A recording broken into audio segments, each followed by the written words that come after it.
കേരള സർവകലാശാലയിൽ ഇടത് സിൻഡിക്കേറ്റ് അംഗങ്ങൾ ഇപ്പോൾ മാധ്യമങ്ങളെ കാണുകയാണ്. അതിലേക്ക് ഉദ്യോഗസ്ഥനെതിരായി നടപടി സ്വീകരിക്കുമ്പോൾ അദ്ദേഹത്തിന് പറയാനുള്ളത് കേൾക്കണ്ടേ?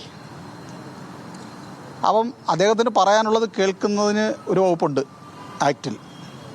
ആക്ടിൻ്റെ സെക്ഷൻ 2310.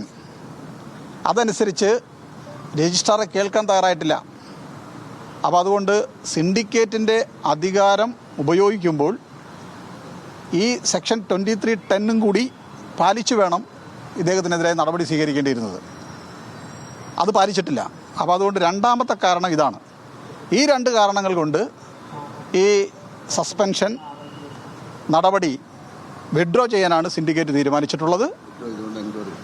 അത് സിൻഡിക്കേറ്റ് ചുമതലപ്പെടുത്തിയിട്ടുണ്ട്. അതായത് സിൻഡിക്കേറ്റ് യോഗത്തിൽ ഈ വിഷയം ഇന്ന് അതായത് 13 ഉപയോഗിക്കുമ്പോൾ അതിൽ തന്നെ പറയുന്നു, രജിസ്ട്രാർ നടപടി എടുത്തുകൊണ്ടുള്ള ഉത്തരവിലും പറയുന്നു,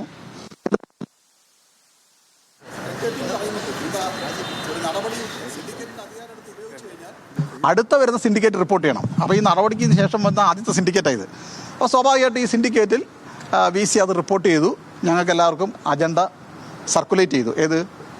നേരത്തെ എടുത്ത നടപടിയുടെ ആക്ഷൻ ഞങ്ങൾക്ക് സർക്കുലേറ്റ് ചെയ്തു. അതിന്മേൽ ചർച്ച നടന്നു. അത് VC തന്നെ ഇപ്പോൾ പറഞ്ഞല്ലോ, നിങ്ങളെ കണ്ടപ്പോൾ പറഞ്ഞല്ലോ, ഞാൻ സർക്കുലേറ്റ് ചെയ്തു, അജണ്ട വെച്ചു, ചർച്ച ചെയ്തു എന്ന് പറഞ്ഞല്ലോ. അപ്പോൾ ആ ചർച്ച ചെയ്തു. ചർച്ചയുടെ അവസാനം സിൻഡിക്കേറ്റാണല്ലോ തീരുമാനം എടുക്കേണ്ടത്. സിൻഡിക്കേറ്റിൻ്റെ തീരുമാനം പറഞ്ഞപ്പോൾ അത് ഉൾക്കൊള്ളാൻ വൈസ് ചാൻസലർക്കും 2 സിൻഡിക്കേറ്റ് അംഗങ്ങളും തയ്യാറല്ല. അവർ ആ സിൻഡിക്കേറ്റിൽ നിന്ന് ഇറങ്ങിപ്പോയപ്പോഴത്തേക്ക് സർവകലാശാല statute, Kerala university first statute 1977, statute 1 chapter 6 syndicate യോഗം എങ്ങനെ ചേരണമെന്നുള്ളതിനെക്കുറിച്ചുള്ള അതാണ് അവിടെ പറയുന്നത്. അതനുസരിച്ച് 1 സബ്സെക്ഷൻ 2 അനുസരിച്ച് VCയുടെയോ PBCയുടെ ആബ്സെൻസിൽ ആ സിൻഡിക്കേറ്റ് യോഗത്തിൽ പങ്കെടുക്കുന്ന 1 മെമ്പർ ചെയർ ചെയ്യാം. അതനുസരിച്ച് യോഗത്തിൽ നിന്ന് വൈസ് ചാൻസലർ ഇറങ്ങിപ്പോയപ്പോൾ അതിന് ഈ സ്റ്റാറ്റ്യൂട്ടിലെ ഈ പ്രൊവിഷൻ അനുസരിച്ച് അതിലെ ഏറ്റവും സീനിയർ സിൻഡിക്കേറ്റ് അംഗവും കേരള സർവകലാശാലയിലെ എമറിറ്റസ് പ്രൊഫസറുമായിട്ടുള്ള ഡോക്ടർ PM രാധാമണി ഈ യോഗം ചെയർ ചെയ്തു. ആ ചെയർ ചെയ്ത രാധാമണി ടീച്ചർ ചെയർ ചെയ്ത യോഗത്തിൽ വെച്ച് 19 സിൻഡിക്കേറ്റ് അംഗങ്ങൾ പിന്തുണയോടുകൂടി സർക്കാർ പ്രതിനിധികൾ ഉൾപ്പെടെയുള്ള 18 സിൻഡിക്കേറ്റ് അംഗങ്ങളുടെ പിന്തുണയോടുകൂടി ഈ സ്റ്റാൻഡിംഗ് കൗൺസിലിനെ ചുമതലപ്പെടുത്തി. ഈ തീരുമാനം അംഗീകരിച്ചില്ല VC എന്ന് ഏത് തീരുമാനമാണ്? സിൻഡിക്കേറ്റിന്റെ ഏത് തീരുമാനമാണ് VC അംഗീകരിക്കാതെ ഇറങ്ങിപ്പോയത്? അതായത് ഇന്ന് യോഗം വിളിച്ചപ്പോഴത്തേക്ക് ഇതുമായി ബന്ധപ്പെട്ട് ഹൈക്കോടതി അറിയിക്കേണ്ട ചുമതല സിൻഡിക്കേറ്റിനാണല്ലോ. എന്താണ് ഈ കേസിൽ നമ്മുടെ തീരുമാനമെന്ന് അറിയിക്കേണ്ടത് സിൻഡിക്കേറ്റിനാണല്ലോ ചുമതല, അല്ല വൈസ് ചാൻസലർക്കല്ല. കാരണം വൈസ് ചാൻസലർ സിൻഡിക്കേറ്റിൻ്റെ അധികാരം പ്രയോഗിച്ചിരിക്കുക. പിന്നെ വൈസ് ചാൻസലർക്ക് ഇതിനകത്തൊന്നും പറയാൻ പറ്റത്തില്ല. സിൻഡിക്കേറ്റാണ് പിന്നീട് തീരുമാനിക്കേണ്ടത്. ആ സിൻഡിക്കേറ്റിൻ്റെ തീരുമാനം ഞാൻ നേരത്തെ ഇപ്പം പറഞ്ഞ കാര്യങ്ങളാണ്. ആ തീരുമാനം ഹൈക്കോടതി അറിയിക്കണമെന്ന് പറഞ്ഞപ്പോൾ വൈസ് ചാൻസലർക്ക് അതിനകത്ത് ഒബ്ജക്ഷൻ ഉണ്ട്. സസ്പെൻഷൻ റദ്ദാക്കിയ നടപടി അറിയിക്കുമ്പോൾ VC ഈ യോഗത്തിൽ ഉണ്ടായിരുന്നു.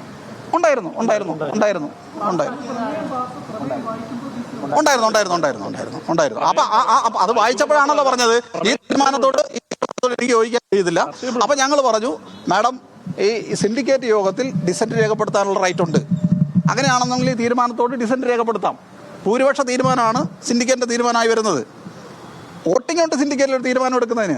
അതുകൊണ്ട് കൃത്യമായിട്ട് പറയുന്നുണ്ട് ഇതിനകത്ത് 1974 സർവകലാശാല ആക്ട് 1010 പറയുന്നുണ്ട്, വോട്ടുണ്ട് ഈക്വലായി വന്നു കഴിഞ്ഞാൽ, ഒരു തീരുമാനം എടുക്കുന്നതിനകത്ത് ഈക്വലായി വന്നു കഴിഞ്ഞാൽ പിന്നെ VCക്ക് കാസ്റ്റിംഗ് ഔട്ട് ചെയ്യാം. മനസ്സിലായില്ലേ? തീരുമാനം എടുക്കാൻ.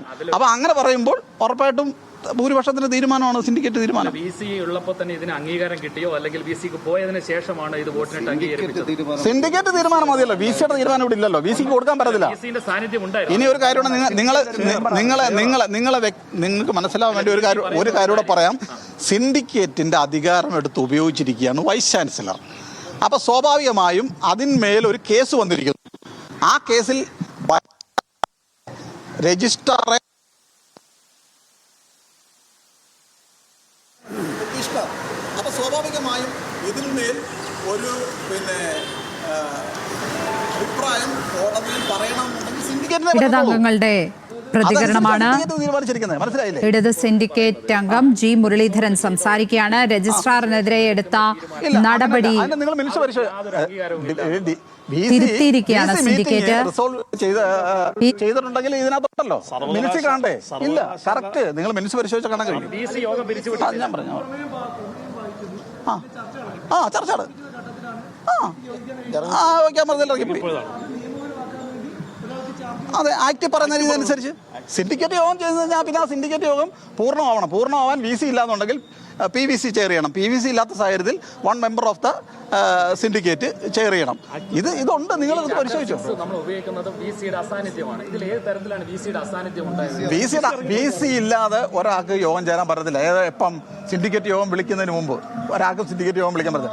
പക്ഷെ VC ചെയർ ചെയ്ത് സിൻഡിക്കേറ്റ് യോഗം ആരംഭിച്ചു കഴിഞ്ഞാൽ ആ യോഗത്തിൽ VC ഇല്ല എന്നുണ്ടെങ്കിൽ PVC ചെയർ ചെയ്യണം. PVC ഇല്ലെങ്കിൽ 1 മെമ്പർ ചെയർ ചെയ്യണം. ഇന്ന് ഈ ഹൈക്കോടതിയിൽ തിങ്കളാഴ്ച സമർപ്പിക്കേണ്ട സിൻഡിക്കേറ്റിൻ്റെ അഭിപ്രായത്തെ സംബന്ധിച്ചിട്ടുള്ള റെസൊല്യൂഷൻ സിൻഡിക്കേറ്റ് ചർച്ച ചെയ്ത് ഭൂരിപക്ഷം അംഗങ്ങൾ ഇന്ന കാര്യമാണ് അവിടെ പറയേണ്ടത് എന്ന് പറഞ്ഞപ്പോൾ അവർക്ക് അതിനകത്ത് യോജിക്കാൻ കഴിയുന്നില്ല. ഇറങ്ങിപ്പോയപ്പോൾ പിന്നെ ആ മീറ്റിംഗ് പൂർത്തീകരിക്കാൻ വേണ്ടി സ്റ്റാറ്റ്യൂട്ടിലെ ഈ ഭാഗം എടുത്ത് സിൻഡിക്കേറ്റ് ഉപയോഗിച്ചു. ആ നിയമം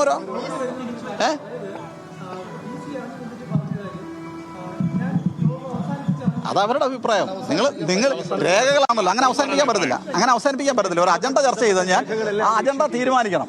അങ്ങനെ മീറ്റിംഗ് അവസാനിച്ചു, മീറ്റിംഗ് പിരിച്ചു വിട്ടെന്ന് പറയുമ്പോൾ മിനിറ്റ്സ് രേഖപ്പെടുത്തുന്നുണ്ട്. അങ്ങനെ ഒന്നുമില്ല മിനിറ്റ്സിൽ. VCക്കുള്ള റൈറ്റ് എന്ന് പറയുന്നത് അവരുടെ അഭിപ്രായം രേഖപ്പെടുത്താം മാത്രമേ ഉള്ളൂ.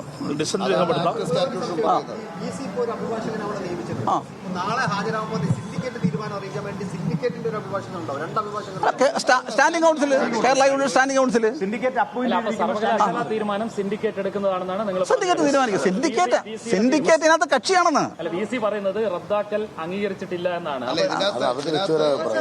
ഇതിനകത്തെ ഒരു വസ്തുത വൈസ് ചാൻസലർക്ക് എന്ന് പറയുന്നത് വൈസ് ചാൻസലർക്ക് മാത്രമായി സർവകലാശാലയുടെ അഭിപ്രായം പറയാൻ കഴിയില്ല. സർവകലാശാലയുടെ അഭിപ്രായം പറയേണ്ടത് സിൻഡിക്കേറ്റാണ്. വൈസ് ചാൻസലർ ഹൈക്കോടതിയിൽ പറയുന്ന അഭിപ്രായം പേഴ്സണൽ അഭിപ്രായമാണ്. സർവകലാശാല സിൻഡിക്കേറ്റിന്റെ അഭിപ്രായമാണ് ശരിയായ അഭിപ്രായം. അതാണിന്ന് തീരുമാനിച്ചത്. ആ സിൻഡിക്കേറ്റ് അഭിപ്രായത്തിൽ എന്തെങ്കിലും അസാംഗത്യം തോന്നിയിട്ടുണ്ടെങ്കിൽ ഡിസന്റ് രേഖപ്പെടുത്താമായിരുന്നു. ഇറങ്ങിപ്പോയാലും സിൻഡിക്കേറ്റ് നടക്കും. ഒരു മെമ്പർ ഇറങ്ങിപ്പോയാലും വൈസ് ചാൻസലർ ഇറങ്ങിപ്പോയാലും സിൻഡിക്കേറ്റ് യോഗം നടക്കും. അതിനുള്ള പ്രൊവിഷൻ ആക്ട് നൽകുന്നുണ്ട്. അത്രയേ ഉള്ളൂ. ശരി, ഓക്കെ. വൈസ് ചാൻസലർ ഇറങ്ങിപ്പോയാലും സിൻഡിക്കേറ്റ് നടക്കും. സിൻഡിക്കേറ്റിന്റെ തീരുമാനമാണ് സർവകലാശാലയുടെ തീരുമാനം.